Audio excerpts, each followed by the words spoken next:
Well, my name's Eric Nathan. I'm composer in residence at the New England Philharmonic, and I'm here today with Roger Zare, who is one of the 2024 Call for Scores finalists. And this season, we're interviewing the various finalists from this international Call for Scores to get to know their work better and to share it with our audiences and encourage you to listen to their music and find out more about it behind the scenes. So, welcome, Roger. It's wonderful to be here. Thanks so much. Yeah, so I've known your work for many years, and I've been always very impressed by how beautifully you write for the orchestra. It becomes such a resonant um, body of musicians, and so visceral as well. And so I'm wondering, like, how did you get into writing orchestral music? Yeah, that's great. So I started composing. I'd been playing piano, and then I picked up violin in middle school, and I started composing for orchestra, for the string orchestra that I played in my high school. And I really just loved the variety of colors and having so many people playing together and contributing to the goal. I remember when I just started composing, I went to see a concert at the National Youth Orchestra Festival, which I was very lucky. It was being hosted in my hometown of Sarasota, Florida that year, and I was just blown away by the music. I remember hearing Firebird Suite, Hanson's Second Symphony, among Vaughan Williams, the London Symphony as well, and among other pieces. And it was just such an incredible experience. I remember because my mind was so active about just like, how do I make new music and kind of reorder the sounds that I understand into new patterns and say new things with it. I was just so blown away by what the orchestra could do. And so I just kind of dove into writing for orchestra at that point. And that's really been my number one ensemble that I love to write for the most, because there's so many incredible colors and possibilities and combinations, and we certainly haven't found them all. So there's always something new to explore and some new way to express yourself. The orchestra, of course, when you've got so many people on stage, you have the most contrast between having such a delicate texture maybe made by one or two people versus everyone playing as loud as they can together. So that contrast, I think, enables me to just find ways of creating music that I really enjoy. Yeah, and like in your music, especially this piece, Fractal Miniatures, that is one of the finalists for any piece Call for Scores. Even when you have all the players playing, there's a real clarity, and you can still hear the different families and the different elements of the textures so Thank you. beautifully. So I wonder if you could tell us a little bit about the inspiration behind this piece, Fractal Miniatures, which I know fractals, the images of them have played a role in inspiring you. Yeah, so I've always been interested in topics outside of music, like math and science and nature. I remember just being fascinated by playing around with fractal math when I was a student in middle and high school. I love watching those YouTube videos where someone creates a computer program where they can zoom into a fractal forever, it seems. And you keep on seeing the same images over and over because fractals are recursive. No matter how close you look at them or how far you zoom out, you see the same kinds of shapes.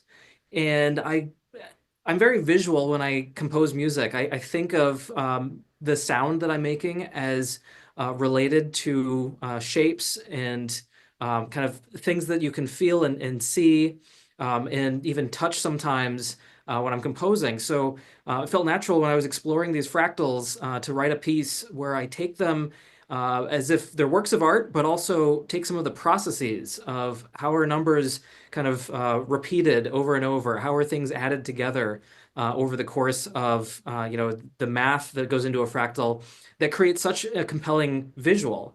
I'll share my screen. I've got some images of the fractals, and this can lead my discussion through the different miniatures. So one thing that you notice about fractals is quite often there's very striking symmetry, and I decided to take this work and make it symmetrical in as many ways as I could.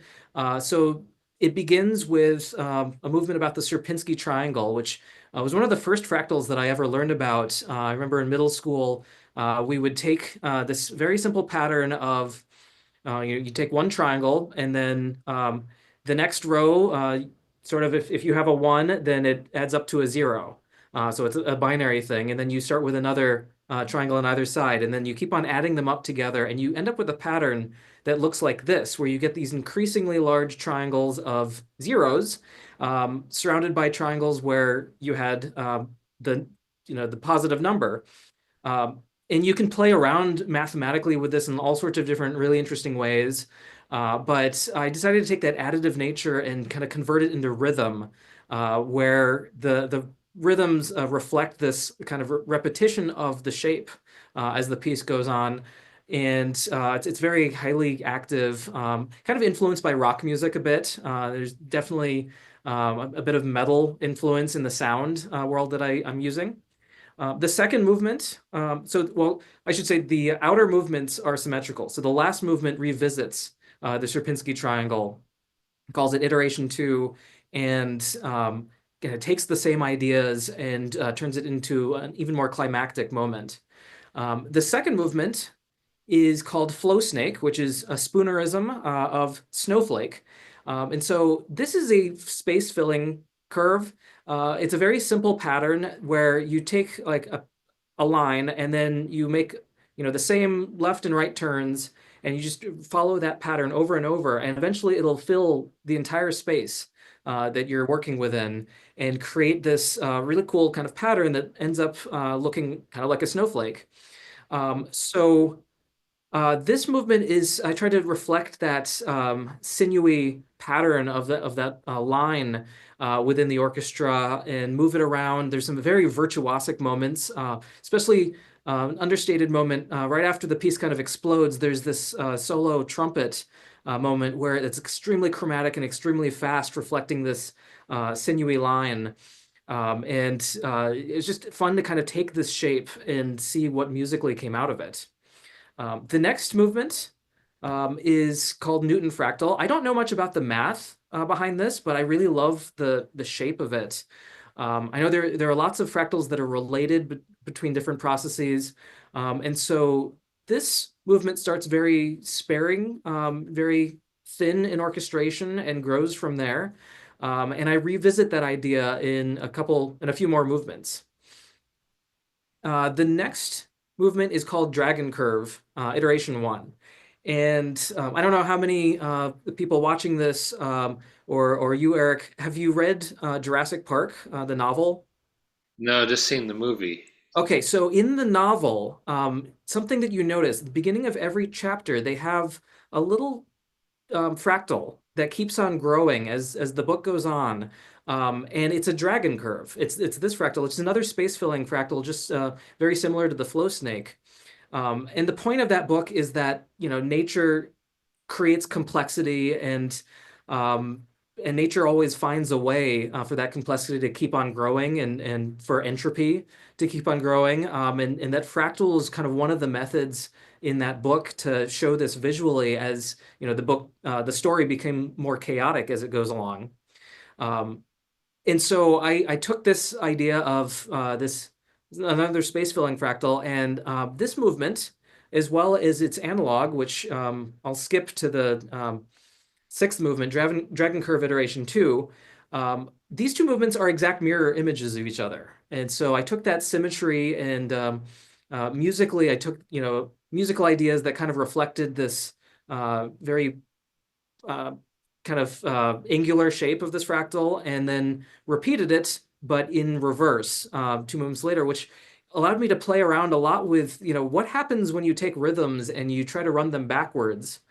Um, Certainly Messiaen played around with non-retrogradable rhythms, where he would have rhythms that are the same backwards and forwards. But most of the rhythms we deal with in music are not of that nature. And so I realized there are multiple ways of taking a rhythm and playing it backwards. And so it was fun to explore, what the musical effect of doing that was. The central movement is the Mandelbrot set. And I love the shape of the Mandelbrot set. And there are lots of great videos on YouTube of, especially of this fractal, because it's been studied so much, and people zoom in and you keep on seeing this bulbous shape in so many different guises as you zoom in and in thousands and thousands and millions of times. And so the way that I tried to take this bulbous shape was I composed a piece from left to right that sort of reflects this shape. It starts small. It's got a single line that's repeating over and over, and I gradually grow the texture and then have it recede and then grow one more time. And the shape of the movement reflects the shape of this fractal. And I realized afterwards, after the piece had been recorded, and when I take a look at when I'm editing the audio file and I take a look at the waveform of this, the waveform looks exactly like the fractal. It just kind of works out that the volume profile, the amplitude profile of what I wrote creates this image of the fractal when you're editing the sound. And so I really like that connection that I was able to make that was actually unintentional. It came from a different place of just trying to reflect the shape in a general way. So this movement sort of becomes the center of the piece, and it unwinds after this. We go to the dragon curve second iteration, which is the dragon curve backwards, and then the second to last movement is the Nova fractal. I'm not sure if this relates to the Newton fractal, but both of these two movements start exactly the same way, with a single pitch and then another person joining in. They start in the same way, and then they proceed in very different directions after that, as so much of the math of fractals has similarities from one place to another, but often with quite different results depending on how you look at it. What cross-section of the fractal are you looking at? You might get strikingly visual differences. And this movement leads finally into the return of the Sierpinski triangle, where the music from the beginning comes back and is restated in an even bigger way than I did in the beginning. So that's, in a nutshell, is where Fractal Miniatures is coming from.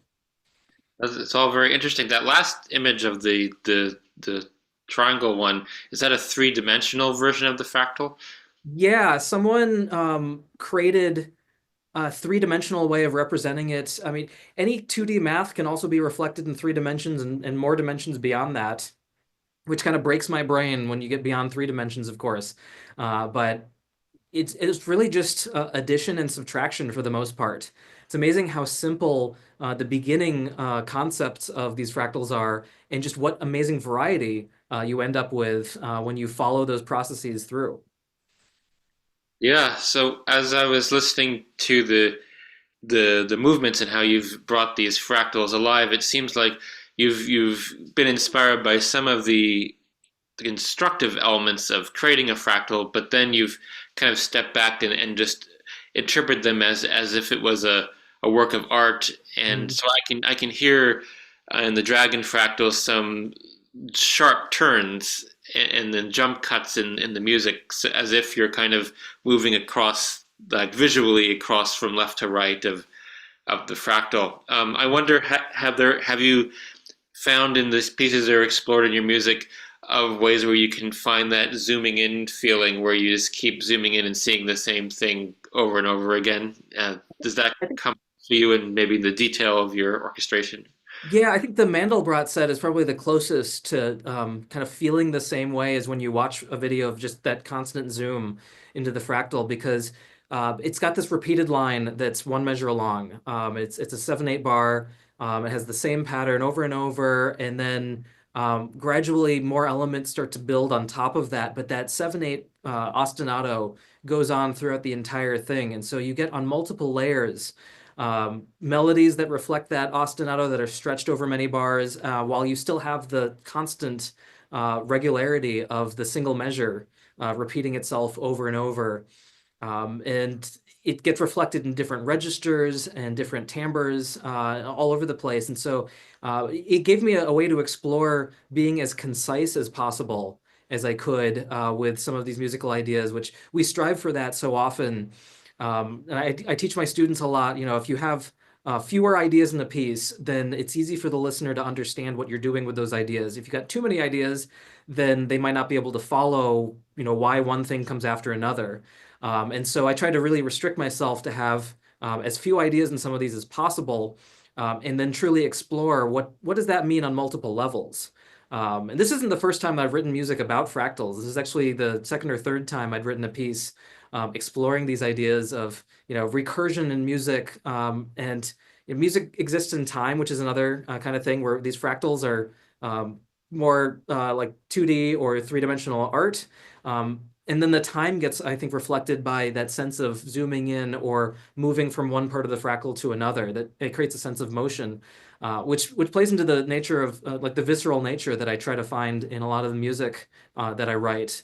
I want the listener to feel something from what they're hearing and not just, enjoy a melody, but to feel like they're inside something, like they're experiencing that journey of zooming into the fractal, or that experience of going from one angle to another as they're creating a fractal. Well, that's wonderful. So I hope our audiences, when you can take a listen to this piece, which will be included in a link beneath the video, that you can immerse yourself in this world and both the concepts, but also the sonic environment of it. I wonder if you might tell us just a little bit about what your next project or projects are. Are you continuing this interest in math and music, or are you on a different path for the next project? I've got, yeah, a lot of different paths. I actually just got a commission for a piece from some mathematicians who are really interested in was it the Euler's constant.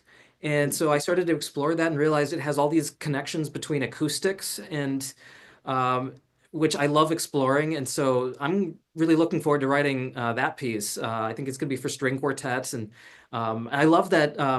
The just the nature of sound, the acoustic series, and also how string instruments, especially, are so attuned to that. Violin is my second instrument, and I just love playing around with harmonic series, and do that frequently in my compositions. And that shows up in this piece as well as many others. So that's one of my projects coming up. I have a current project.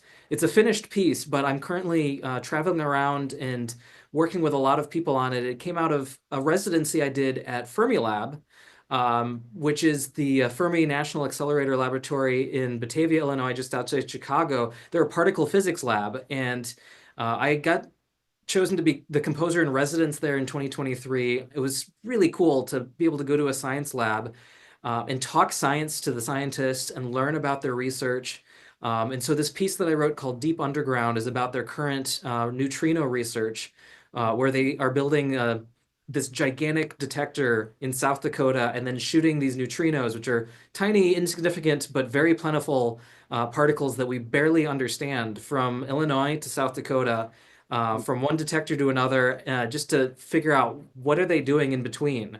How can we understand the nature of the universe from what these particles are doing? And they've been so hard to detect before because they're called neutrinos for a reason. They're very neutral. They almost never interact with the rest of matter. So it was amazing to hear about their research and learn about this new project and just, think about this ridiculously large detector they're building a mile underground in South Dakota, and how do I capture that in music? So I wrote a piece for orchestra and wind ensemble. I made versions for both, and it was for high school students and college students to perform. So it's not like a professional level piece. It's accessible to younger musicians. And I wanted to do that on purpose just to reach as many people. I realized so many people who are students in high school and college and are playing in these ensembles don't just do music. They aren't just interested in music. They have interests outside, like I do, of math and nature and science. And so I love that I'm able to make these connections and then kind of show them that the music that they make can be so much more than just notes and rhythms. It can tell a story. It can be, a way to explain the science. It can be a way to immerse yourself in the science. And so that's been a lot of fun. I've been traveling around the country because that piece has been having its premieres by the consortium that commissioned it this year. I've got a few more trips I'm making coming up later this spring to work with ensembles in Alabama and Indiana and all around to, present this to as many audiences as I can. Wow, well, that sounds amazing. Well, I'd love to hear that piece as it keeps when premiere recordings come out of it. Sounds like a great experience for the students as well as the audiences for it. Great. Thanks. Well, thank you Yeah. so much, and good luck with these works. And very exciting to hear about all that you're up to and that are interesting you at the moment. Thanks so much. It's been wonderful to talk. Thanks for having me in this, and it's such an honor to have had my work chosen as a finalist for the competition. It's wonderful what you're doing with that to keep on elevating new music. Thank you. Yeah, well, the NEP has been doing great work for many years now, and so hope that you'll continue that in the years to come. Great. Well, thank you, Roger. Thanks everyone for tuning in.